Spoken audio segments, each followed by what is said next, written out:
May I come in, sir? Yes, come in. Good afternoon, sir. Good afternoon. Good afternoon, ma'am. Good Please afternoon. be seated. Thank you so much, sir. Are you fully vaccinated? Yes, sir, I'm doubly vaccinated. Okay. No symptoms of COVID, I suppose? No, sir. May remove your mask. Sure, sir. Thank you, sir. Drishti Sri Pooja. Yes, sir.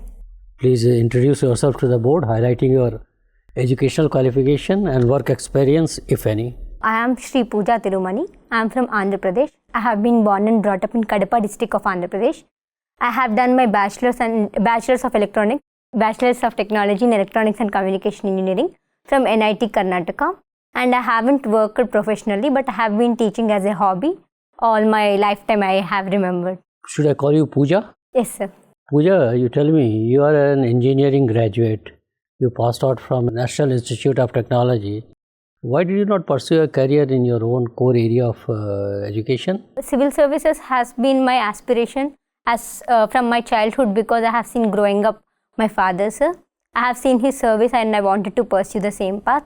But I wanted a degree in a technical field because it is also one of my interests. So I have done my graduation in electronics and communication engineering. So your father is also a civil servant? No, sir, he is from state civil servant. Like he's in Panchayat Raj department. Okay, Panchayat Raj department. What is?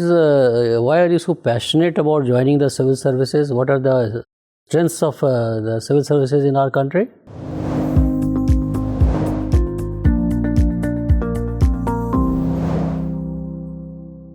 Strengths of civil services in our country is the beautiful framework it provides and the way it trains and it provides challenging and diversified roles to civil servants.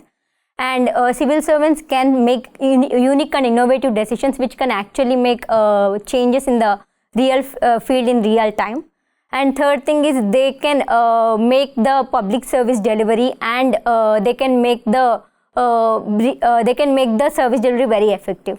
You must have seen or heard about the working of Indian bureaucracy.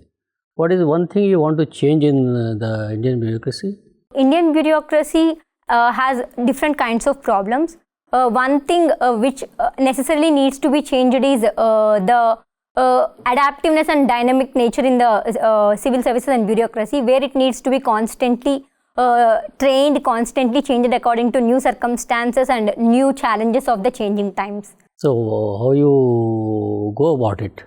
We have seen government has come up with a new plan like Mission Karam Yogi, which is identifying the roles, capacities and capabilities of the civil servants and is focusing on all-time giving training to civil servants.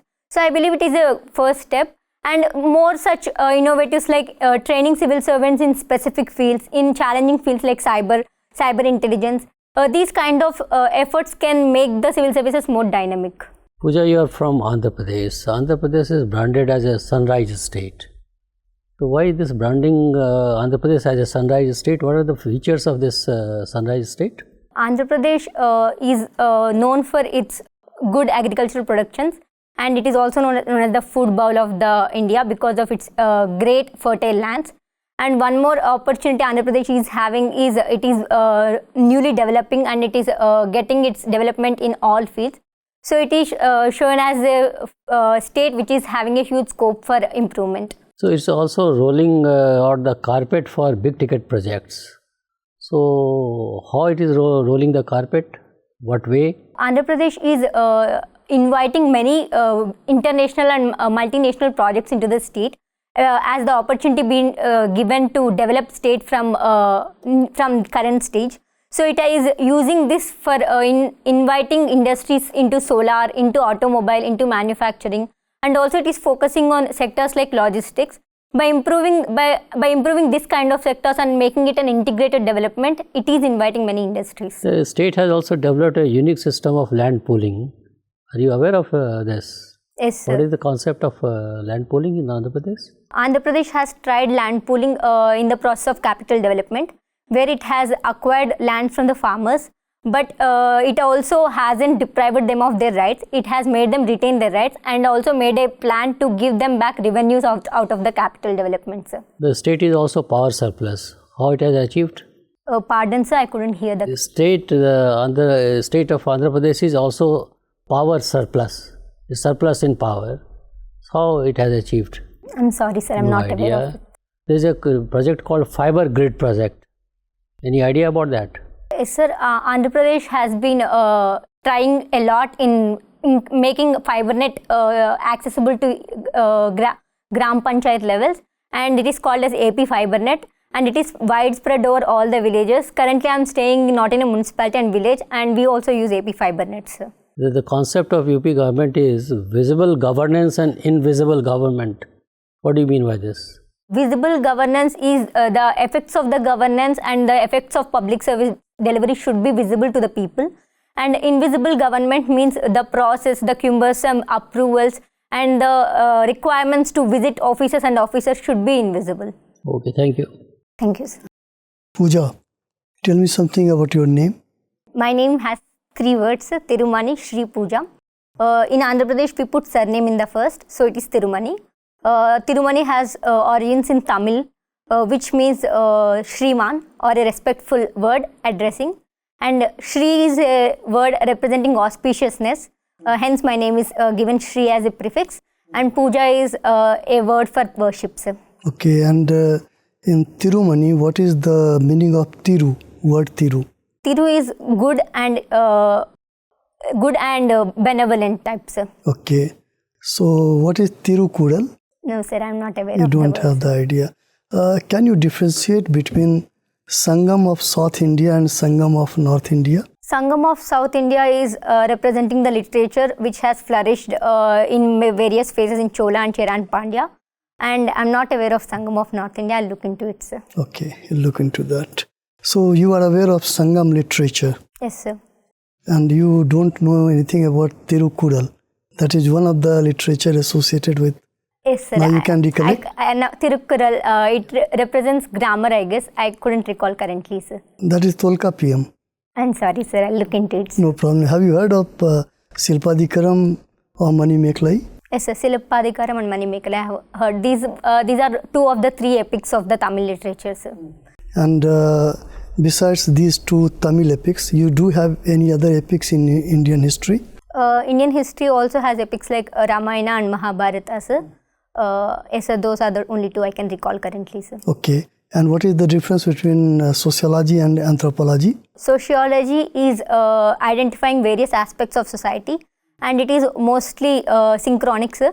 It identifies the social aspects of current and a little before period. Anthropology traverses through various time periods, and it also extends its scope of study to biological aspects and also social aspects.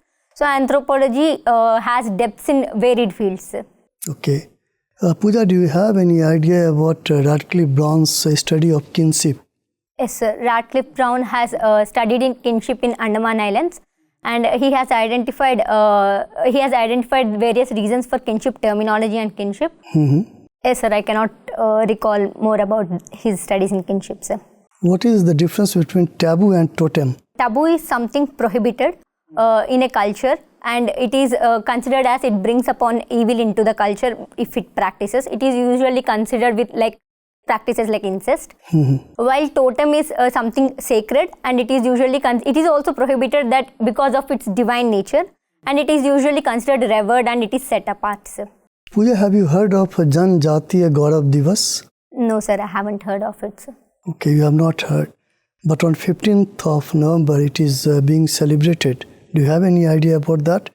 That is something about the tribes or some tribal leaders. They refers to they fought against the British, and not only that, they also try to preserve Indian culture. They try to promote Indian culture. So I give you the clue. That is Birsa Munda. His birthday falls on, that is 15th of November.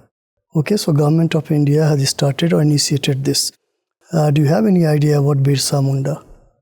Yes. Yes, sir. Birsa Munda has fought against British government revenue and forest policies, and his movement is also called Sons of Soil movement or Ulugulan, sir.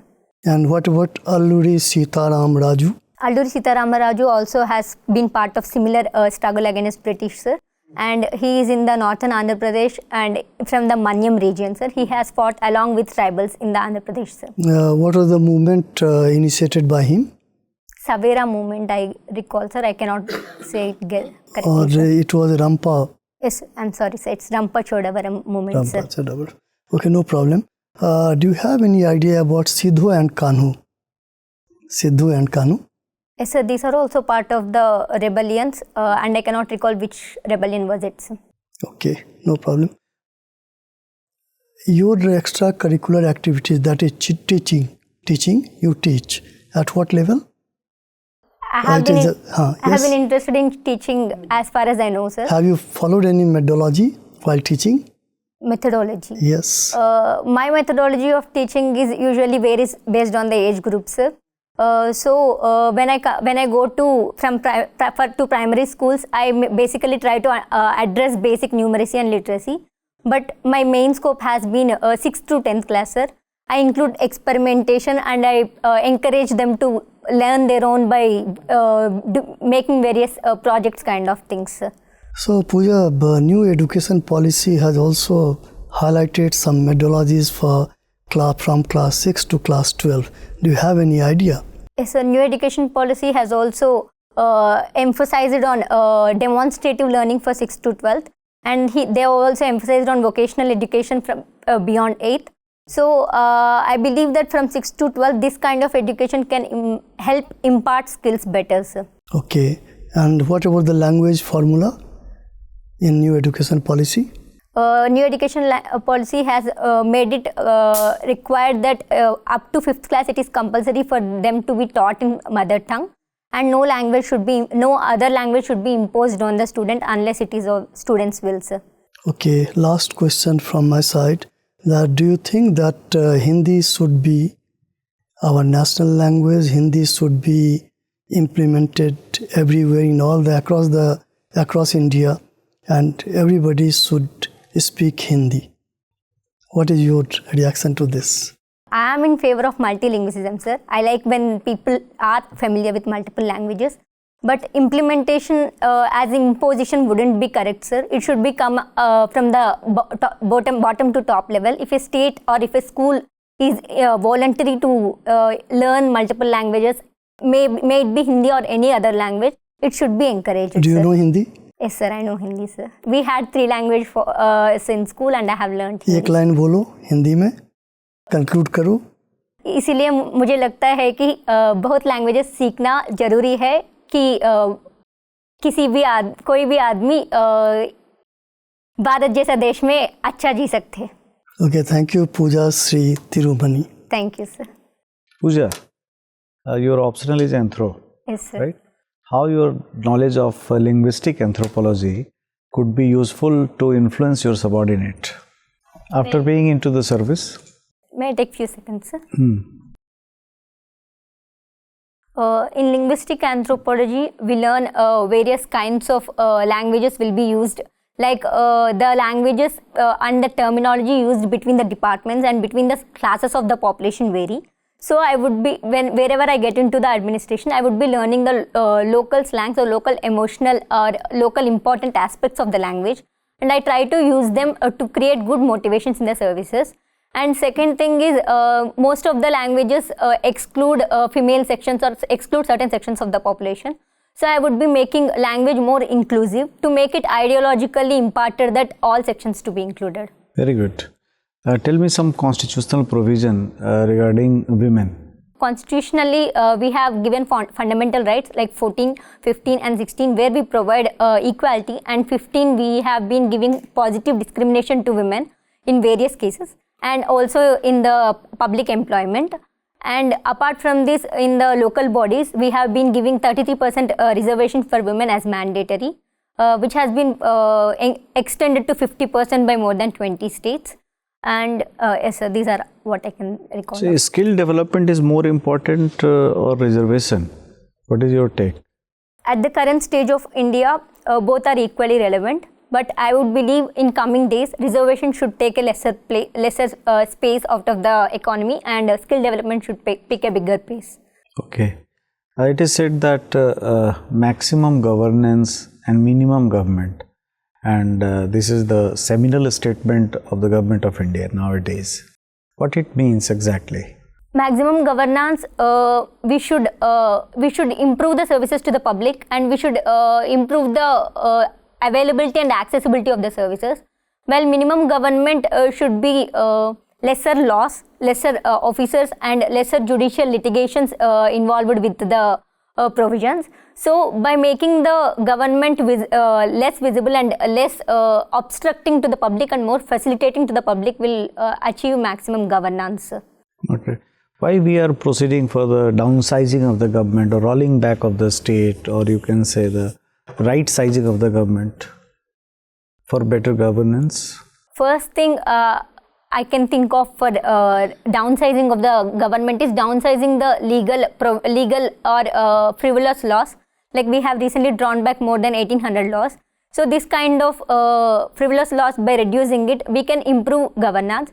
Second thing is we should be empowering people and reduce hand holding and make them more empowered, so that by withdrawing government from that kind of sectors and making it more facilitating a party, it can help improve services. And yes, so that's all I can think. Pooja, probity is required in administration, right? And probity is nothing but trust and confidence of the citizen towards the service provider or administration, you can say. How you will ensure probity in citizen or customer after being selected for the IAS? Probity, for building probity, the relation between the civil servant and public should be as close as possible and it should be trustworthy. For that, the first step is transparency, and I would use right to information, and I would also be making this a necessary thing for voluntary disclosure of information on web portals. Second thing is I would make the civil servants more visible to public and more approachable to public. Like in Andhra, we have a scheme called Pallanidra, where civil servant go and stays in a village for once in a month. So it can bring more trust between them. And third thing, I would try to open up a digital space where public can raise complaints on them by not needing to visit offices, and I want them to easily follow up on their grievances. Okay. Tell me something about the current status of the ongoing Russian-Ukraine war. Current Russian-Ukraine war has been creating a lot of supply chain disruptions and also humanitarian problems. We have seen recently that Ukraine is also making few advances in the eastern Russian region. And regarding the world parties, many states are trying to mediate, like Turkey and Israel. And one more result of the Russia-Ukraine war is it is actually negating on Russia's aims that against NATO. Like Finland and Sweden are more orienting towards joining NATO. Okay, what's the stand of India regarding this war? India has made it evident that it stays with the peace and diplomacy and dialogue-based resolution. And regarding this, India has also been offering humanitarian assistance, and India has also been offering to mediate in between these two parties. So India is up for making a quick resolution with dialogue-based. Okay. What's the relevance of non-aligned movement? Non-aligned movement has paid good benefits to India when it started, but India is currently shifting to multi-alignment, where it is maintaining equidistance and relations with multiple states. And I believe non-alignment, though pays good in the concept of ideology, multi-alignment becomes more pragmatic because of India's multiple relations with trade, defense and security. So currently multi-alignment is picking the pace. Good. Pooja, Yes, ma'am. as a student of anthropology, briefly explain to me the origin of human species. Human species have been originated from the apes, and the basic human species differences which we see as bipedalism, standing erect, are reasons of cultural and also biological reasons. Like human pelvis started growing smaller, which made women need longer gestation periods and longer post-pregnancy rest, which made social life possible, which also made a feedback effect on increasing bipedalism, and the same also helped in increasing the brain capacity, which helped enhance humans' intelligence, which is all responsible for today's evolution of humans, ma'am. Very right. And what does the word cognitive revolution mean? Cognitive revolution means the revolution because of the intelligence or because of the enlargement of the brain size, which we have been seeing that humans have played very key role in evolving intellectually than other species. So this cognitive revolution is what put humans in current stage, ma'am. There are reports that human size is decreasing, human brain size is decreasing day by day. Why is it so? Actually, we have seen human size at 1400 cc of volume is already a variation from earlier 1600 cc, and it varies depending on the requirement of the usage of the brain, and it is also optimum usage of the brain. So I believe at 1400 cc human has attained optimum survival, and regarding current stage, I believe human has been using the cognitive abilities to the best. I cannot actually trace out the reason for reducing the size of the brain, ma'am. It's okay. So what's the electronic policy of India? India has recently launched a National Electronic Policy in 2019, replacing the 2012 policy. And regarding this policy, India wants to improve electronic system and design manufacturing, and it wants India to make innovative and indigenous chips, and also improve the fabrication industries, and also it has provided production linked incentives to the industries to launch up the production, ma'am. Very right. Tell me, what do you understand by empowered woman? For me, empowered woman means a woman who feels empowered, which comes only when she is made feel empowered at home, and then she is made feel empowered through educationally, which makes her be capable to get empowered in any sector, like economically, politically and socially. And third thing is health empowerment. Women needs her health issues to be addressed on equal par with the men. Then only a woman can be comprehensively empowered, ma'am. Why are women less aggressive than men? I feel there are biological reasons and socially conditioned reasons, ma'am. Biological reasons are where women needs to be more caring party of the child rearing, and which made it biologically, genetically coded that women needs to be more empathetic and more emotionally intelligent. And second thing is socially conditioned, where women is made to believe that she has to be docile and less aggressive to make it an accommodative social group, ma'am. So my last question to you, tell me, in current scenario, 3 major current affairs which you think will go into history. May I take few seconds, ma'am? Yes, ma'am. First will be Russia-Ukraine war, which will be definitely going into the history. And second thing will be COVID pandemic and how world has fought against it. And third thing will be the great technological leaps like 5G and artificial intelligence, ma'am. Very right. Thank you so much. Thank you, ma'am. Pooja, just before you, we have interviewed a male candidate whose first and the only preference was police services. But I rarely found any girl, any female candidate whose first preference is police services. On the other hand, we need more women police officers so that system could be made more sensitive. How do you see this phenomenon? Yes, sir, I agree with the fact that socially there has been less optimism for women to pursue police services. It is because of various reasons like the work beyond hours and security reasons which are discouraging women. But I believe that India has passed that point, and there are multiple women who have been aspiring to become Indian police service. Myself has made it a second option for Indian police service. And to make it more possible for this kind of scenarios, one thing is we have to make sure there is an increased need of police women that will make more women encouraging towards come here. Second thing is we should assure women of security reasons and security provisions to women, and has to make sure that her involvement in police is more required. Then it can be more accommodative for women to come into police service. What are your weaknesses? My weakness, first thing and the most important thing I believe is I'm excessively compassionate, sir. So I believe it clouds my judgment sometimes. And regarding this, I have been working on considering pros and cons of my decision, and I am trying to make my judgment more rational, and I am still working on it, sir. Okay, just earlier you explained about human evolution very well. How did the invention of fire impact the evolution of man? Invention of fire has impacted in multiple ways. First way is it has made the cooked and well processed food available to men, which made changes in the digestive system and oral cavity. And second thing is because earlier days when man didn't know how to use fire, just found the fire in process of forest fires, started living along with the fires. So it made possible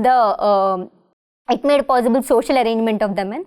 And third thing is with the usage of fire, men got control over other animals. That is how men stood as a controller of environment in the olden days. What do you know about PVTGs and what is the status of PVTGs in your Andhra?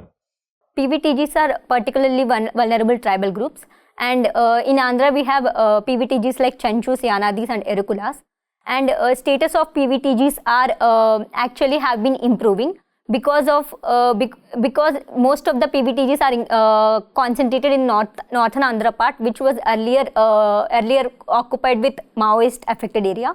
Because of the good focus and improved administration, there has been improved education, health and administrative facilities in these regions. Okay. Recently, China has claimed about a new human species. China has named Dragon Man or Longi Man. Many scholars, anthropologists are saying that China is trying to rewrite the history of evolution of man.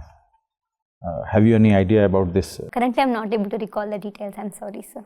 Okay. Last question from my side. Suppose you got a chance to take rebirth. Which country, which gender and which religion? I think I'll want to be reborn as the same person in the same place, sir, because I have seen unique challenges and I have seen how I can grow through them. And if I am given an opportunity, I'll just find new ways to grow through them and new ways to fight the challenges. But I think I like the life I have lived, sir. So I would want to be the same. Okay, thank you. Pooja, as you are aware, dowry is illegal but is still prevalent. If you talk of Andhra Pradesh, you find that dowry is still very much prevalent, particularly among Reddis and Kamas. Even Brahmins are also taking, where the education level is so high, both among male and female. Then why this dowry system is so prevalent in the state? Would give me a sociological explanation of the same. For dowry to be still prevalent, I believe there are three reasons in Andhra Pradesh, sir. First thing is the act and the legal provisions which didn't come along with the behavioral and social awareness changes. So it didn't actually penetrate into the deeper societies and it is still prevalent. Second is dowry is usually seen in highest classes and higher castes of Andhra Pradesh because it is believed as a social stage and social prestige to be acquiring larger amounts of dowry. And a third thing is also related to women empowerment. These are almost the same castes which have overlap with lesser women employments, where working women is considered as lesser of a social prestige. So women are deterred from working. So this is also done as a compensation with dowries. Suppose you are given the mandate to remove this evil which is eating into the society of Andhra Pradesh, how will you go about it? I feel the entire process should start with women, sir. First, women should be confronting, women should be empowered, and women should be the one who opposes a person who wants a dowry. So, coming to me, I will use my two strengths like cartoons and teaching. I will approach children through cartoons, and I'll make girl childs more known that dowry is not a feasible thing, and dowry shouldn't be practiced. And second thing is cartoon illustrations. I would make my region specific cartoons and make pamphlets or animations and make it more penetrated into the public for more social awareness, sir. Okay, one last question before we let you go. Pooja, tell me, why should we select you? I believe that I have very good strengths for civil services, sir. And the major reasons I believe are I have good capacity to learn and retain information, which makes me equipped to go through the civil services procedure in the firstly. Second thing is I have learned the principles of integrity and hard working from my father, which I have been practicing and will be very useful in the public service delivery. Third thing is I am a very empathetic and compassionate person, sir. So I think my final stand will be with the public, and I'll be helping public in a bigger cause, sir. Okay, thank you very much, Pooja. Your interview is over. You may go now. Thank you, everyone. Thank you, ma'am.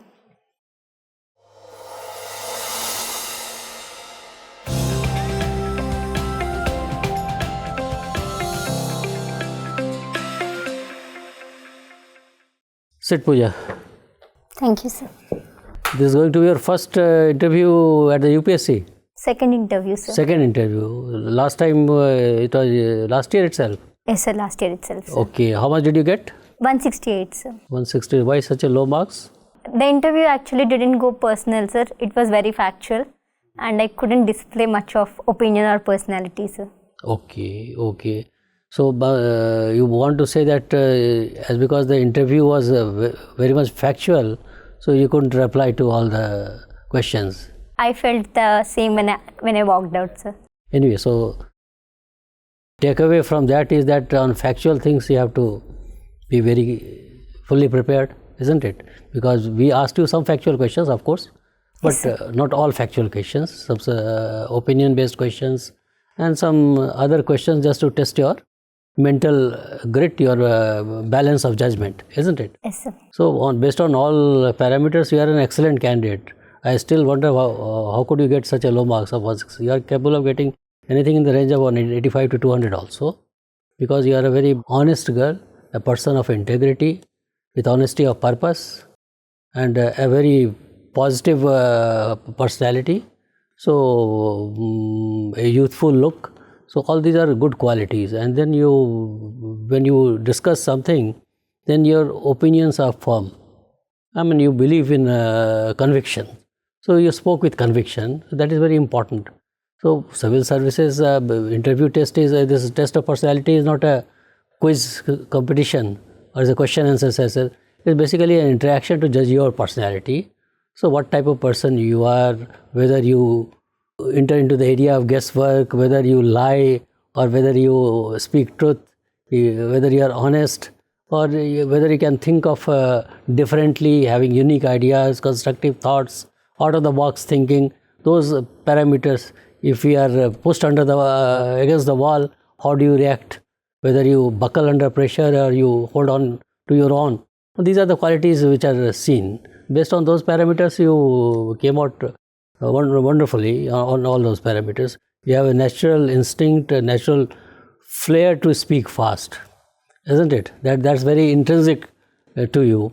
I'm trying to control. But So I don't know whether you will be able, because what happens if I tell you to control that, in the whole process you should not lose your natural style.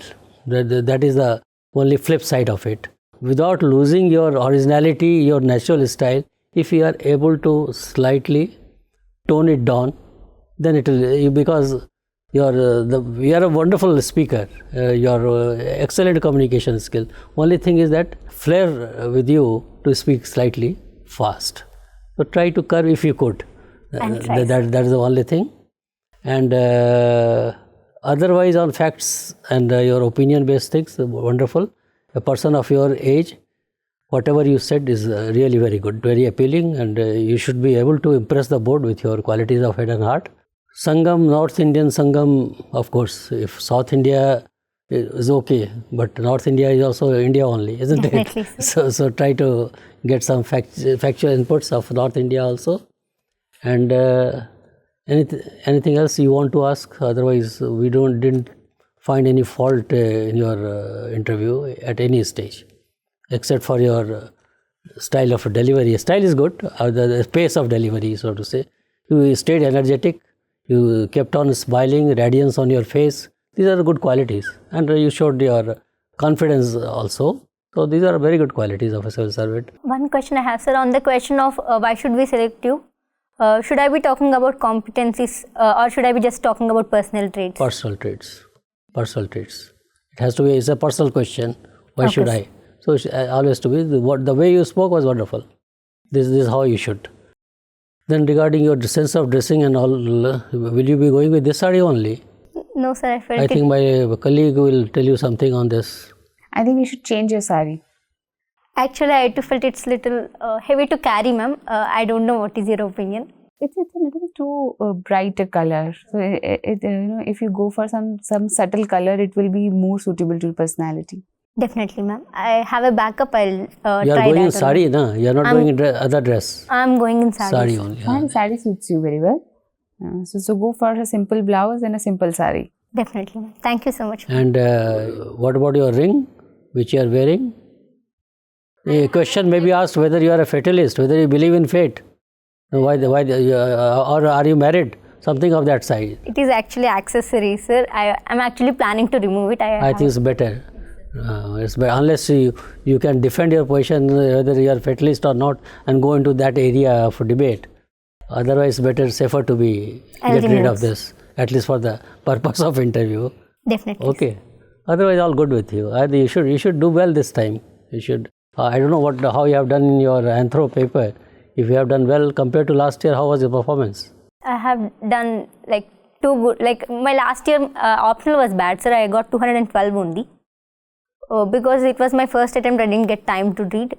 So I covered multiple sources. I think this is good. This is a good attempt. UPSC will love to interact with you and will be tempted to induct you unless you commit some blunder.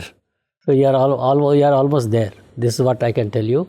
And with God on your side and with our blessings, you should come out with flying colors. Okay. Thank you for the blessings, sir. Okay. Wish you all the best. Thank you so much. Thank you so much, ma'am.